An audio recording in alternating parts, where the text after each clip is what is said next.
Have you ever woken up and realized you no longer recognize your own life? Not because something changed, but because everything did. The version of you who used to dream, who used to try, who used to believe, has quietly disappeared, and no one noticed, not even you, until now. There are days when the silence becomes deafening, the kind of silence that no noise can cover. Not music, not a company, not even your own thoughts.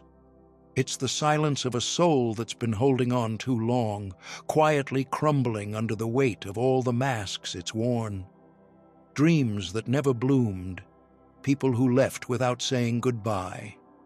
Pieces of yourself you've given away, thinking that would earn you love.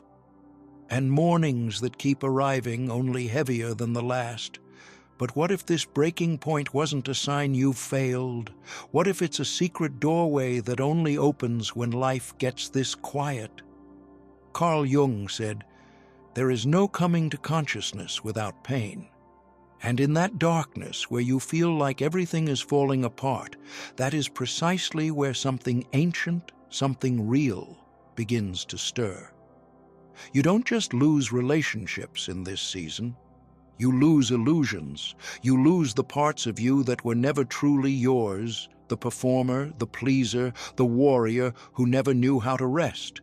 And as painful as it is to watch the walls collapse, what's collapsing is not your life.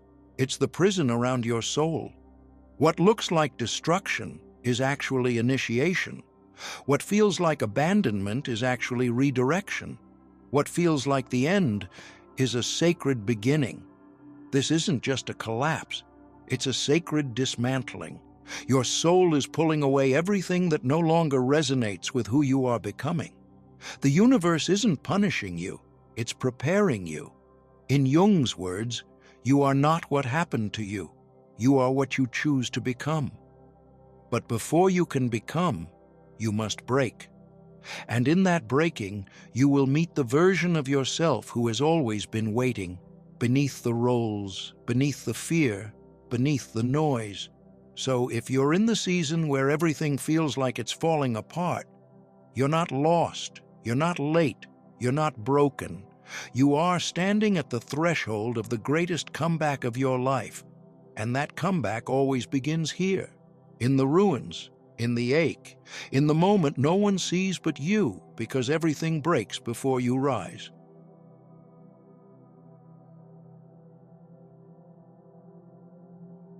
What if the very thing you're trying to fix isn't meant to be fixed? What if the life that's falling apart around you isn't breaking by accident, but breaking on purpose, because some deeper part of you is ready to be set free? Maybe your career didn't fail. Maybe it expired the moment your soul outgrew the performance. Maybe the relationship didn't fall apart.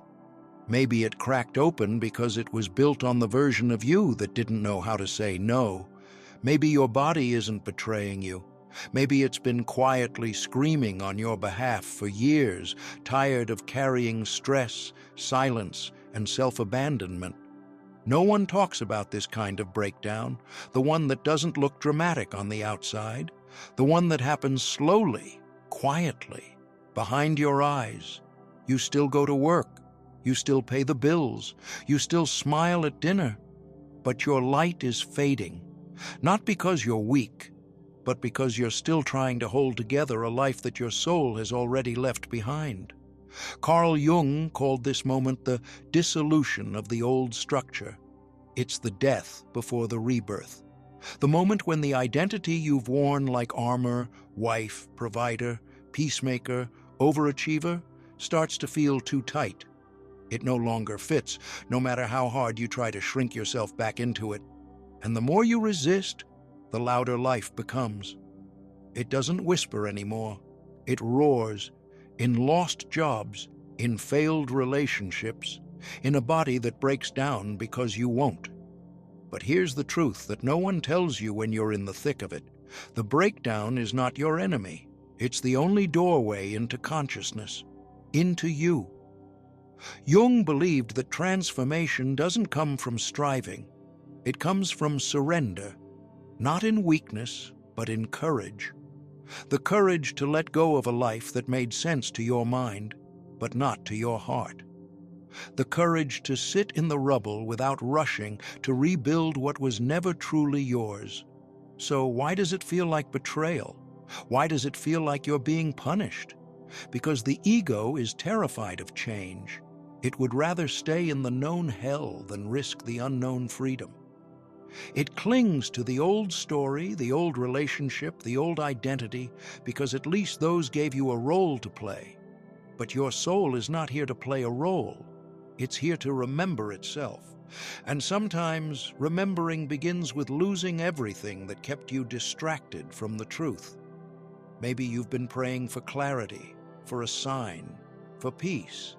And maybe the universe has been answering in endings, in silence, in heartbreak.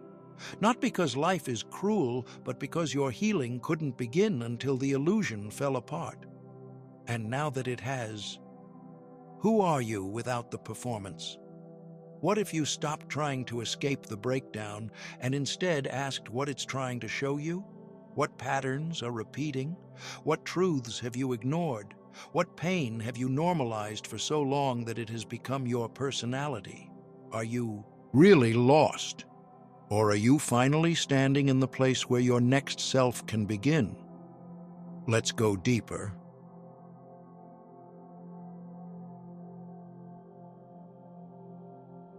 Have you ever wondered why the same pain keeps finding you, even when you've changed your environment, your relationships, or your habits? Why does the same type of betrayal keep happening, but in different faces? Why, even in a quiet room, does your chest feel heavy with something unspoken? There is a part of you you've been trying to outrun.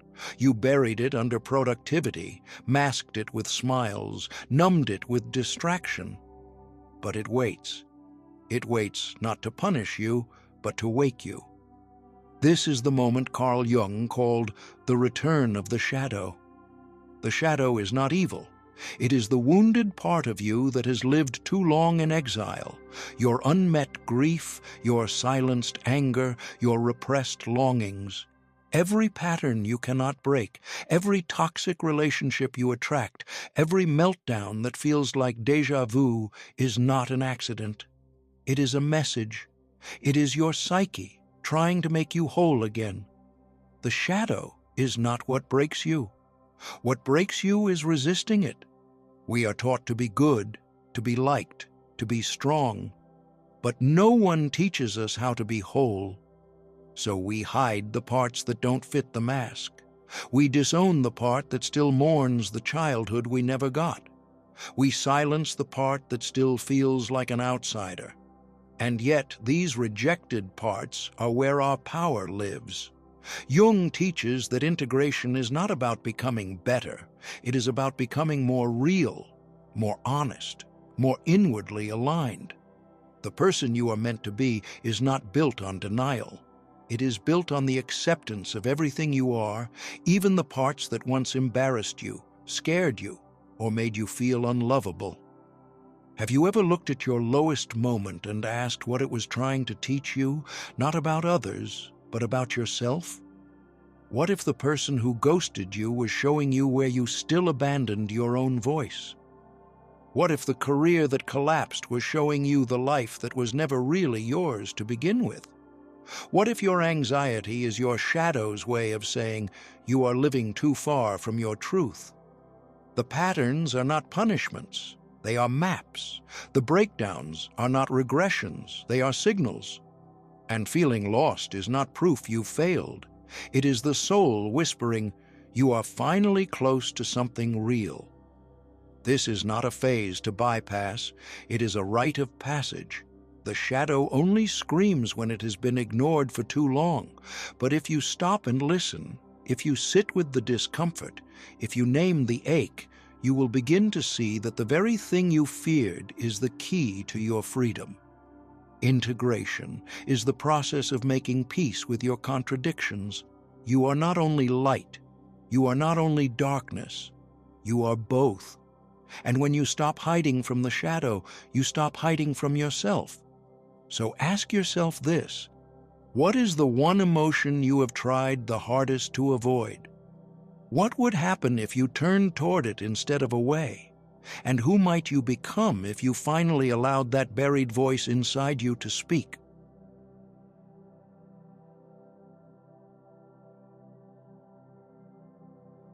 Have you ever wondered why the moments that break you the most are also the ones that make you feel strangely lighter, as if something false has finally fallen away?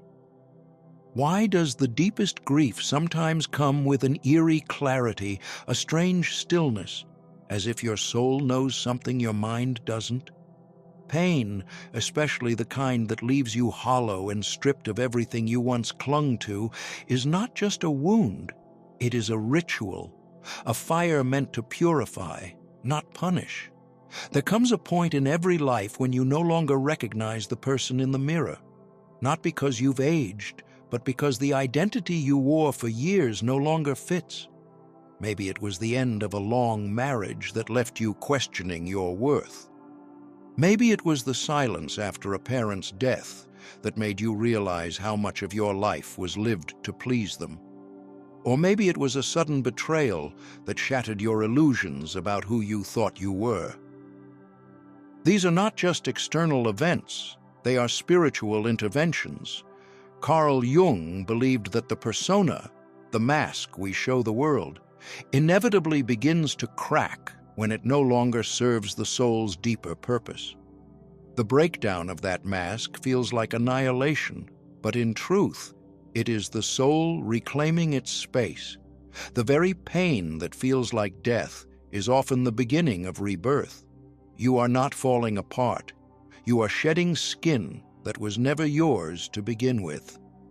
This is the cleansing no one talks about, the emotional exhaustion that hits you out of nowhere, the sudden distaste for small talk, social masks, and fake smiles.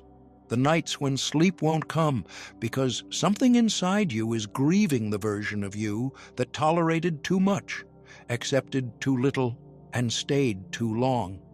It feels like punishment, but it is purification. The soul has decided that what was once tolerable is now toxic. The lies you told yourself to survive can no longer survive the truth awakening in you.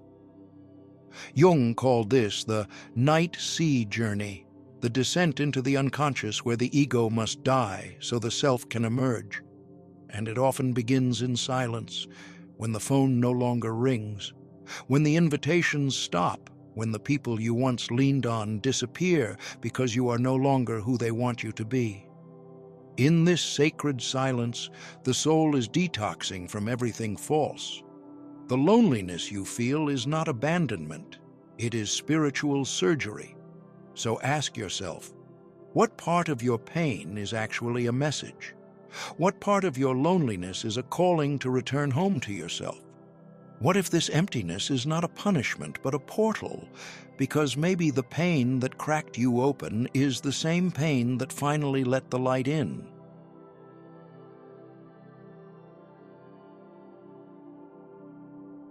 Have you ever woken up one day and realized that the person who once had the power to shatter you now holds no weight in your heart? Does the apology you never received no longer matter? Does the room you used to walk into, filled with anxiety and performance, now feel like just another space, not a battlefield? This is the moment no one talks about. It doesn't come with celebration. It arrives like a whisper. You simply begin to notice that you are no longer who you were. The truth is, most people think healing looks like triumph, like shouting, "I'm finally over it," to the world. But Jung would say otherwise. Real rising begins with subtraction. You start releasing the need to convince people of your worth. You stop rehearsing imaginary conversations with those who hurt you. You let go of your addiction to being understood. The ego, which once clung to its survival strategies, loosens its grip. And in its place, something quieter, but infinitely more powerful, begins to awaken. This transformation rarely announces itself. There are no banners or signs, only tiny shifts. You walk past your old triggers and feel nothing. The silence feels unfamiliar at first, like standing on new land without a map. You used to feel alive through drama, validation, and emotional chaos. Now, peace unnerves you because you don't yet recognize it as home. But this is where your real power begins to emerge, not in reaction, but in restraint, not in noise, but in neutrality. Jung called this the integration of opposites. The moment the unconscious becomes conscious, what once ruled you from the shadows now bows before your awareness. The compulsive need to prove, fix, or chase dissolves. You become the observer instead of the reactor. The you that was shaped by survival, always on edge, always scanning for threats, begins to rest. And that rest is not laziness, it is a rebirth. It often begins with mundane victories, choosing silence over argument, choosing rest over burnout, choosing solitude over fake company. These are not signs of giving up, they are signs of spiritual maturity. Because when you stop needing everything outside of you to change, that is when life begins to respond to you differently. That is when your rising begins, not as a spectacle, but as a shift in your energetic blueprint. You are not louder, you are clearer. You are no longer running from your past. You are rooted in your presence. So ask yourself honestly, what no longer triggers you the way it used to? What have you silently released that once consumed you? What inner shift is taking place that no one knows about but you? Let them overlook you. Let them think you've disappeared. They are not supposed to notice you're rising yet. Because this phase is not for them, it is for you. The quiet is not the end, it is the beginning of your return.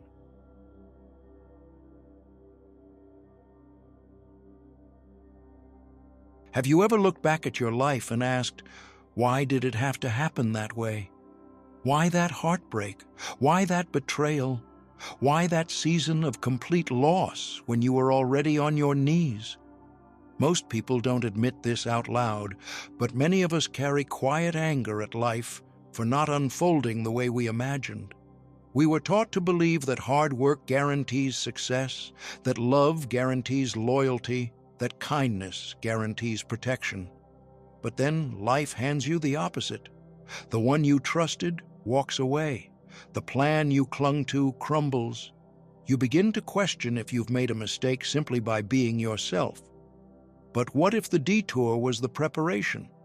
Carl Jung believed that what we call fate is often the unconscious steering us toward wholeness.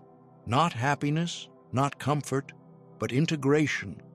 All the paths you thought were wrong may have been necessary chapters in becoming the self, the full, conscious you who is no longer shaped by ego, but by essence. When you hit your lowest point, something ancient inside you remembers who you were before the world told you who to be. The masks begin to fall. The roles you played begin to feel heavy. The life you built to impress others begins to feel like a cage. That's when something stirs. Not a loud revolution, but a quiet remembering. Maybe you stopped chasing people who were never meant to stay. Maybe you no longer explain yourself to be understood. Maybe you feel less obsessed with getting it all perfect and more curious about living in truth. This isn't failure. This is a transformation. This is the compost of your former life becoming the rich soil of your next chapter. The job you didn't get, the relationship that ended, the city you had to leave, what if all of it was a sacred rehearsal for your return to authenticity? Jung said the privilege of a lifetime is to become who you truly are, not who you perform, not who you please, but the unshaken core of you that has always existed beneath the conditioning. So maybe life isn't punishing you, maybe it's positioning you. Maybe your sensitivity wasn't a weakness, but your gift. Maybe your breakdown wasn't a failure, but your rebirth. What if the person you've been trying to become is simply the one you were always meant to remember? So here's the real question. What would change if you trusted that nothing had been wasted? What if the version of you that's quietly emerging is not a product of survival, but of destiny finally unfolding? This is the sacred turning point. Not when others see your value, but when you finally do. Not when life gets easier, but when your presence becomes deeper. You are not broken, you are being shaped.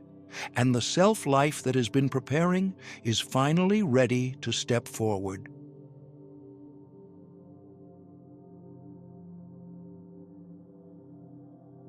What if I told you your resurrection has already begun? Not at some far-off moment in the future, not when everything is finally perfect, not when all the pain is gone, but now, in the stillness of your awareness, in the quiet power of your return to yourself. Many people spend their lives waiting for a sign that they are ready, worthy, or healed enough to begin again. But the real sign is this moment.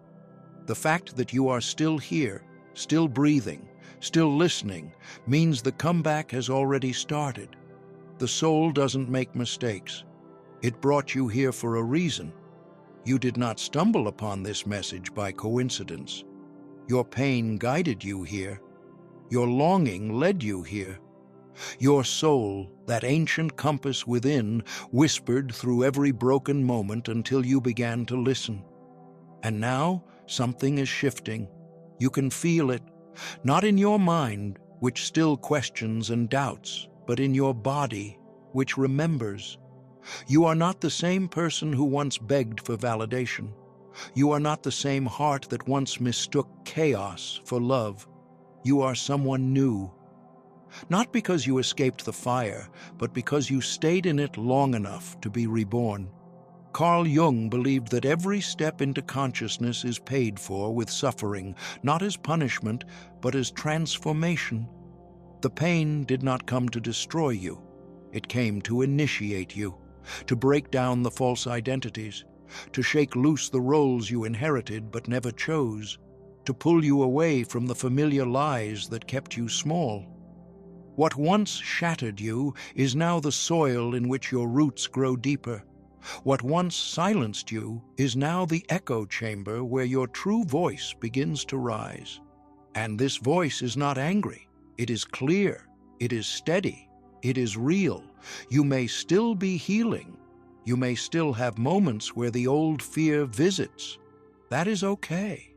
Resurrection is not a one-time event. It is a rhythm, a sacred rhythm of dying and remembering, falling and rising, forgetting and awakening. And each time you choose to stay open instead of shut down, to respond instead of react, to love instead of abandoning yourself, you are resurrecting, quietly, powerfully, inevitably. You are not behind. You are not broken. You are not late. You are exactly where your soul needs you to be. Life has already begun responding to your shift. The universe doesn't wait for perfection. It waits for alignment. And the moment you said, "No more," the moment you whispered, "There has to be more than this," a new timeline began.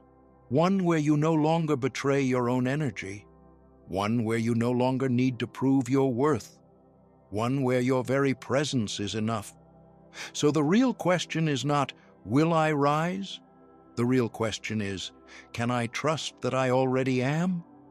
Your resurrection is not a miracle waiting to happen. It is a truth already in motion, with every breath you take in presence, with every choice you make in alignment, with every moment you remember who you are beneath the noise. You are not who the world tried to make you. You are who your soul came here to become, and that becoming has already begun. If this touched something sacred inside you, don't let it fade into silence. Like this video, subscribe, and turn on notifications. Your presence here is not just support, it's resonance. And if you feel moved to give back, your donation becomes a quiet but powerful gesture that helps keep this light alive for others still walking in the dark.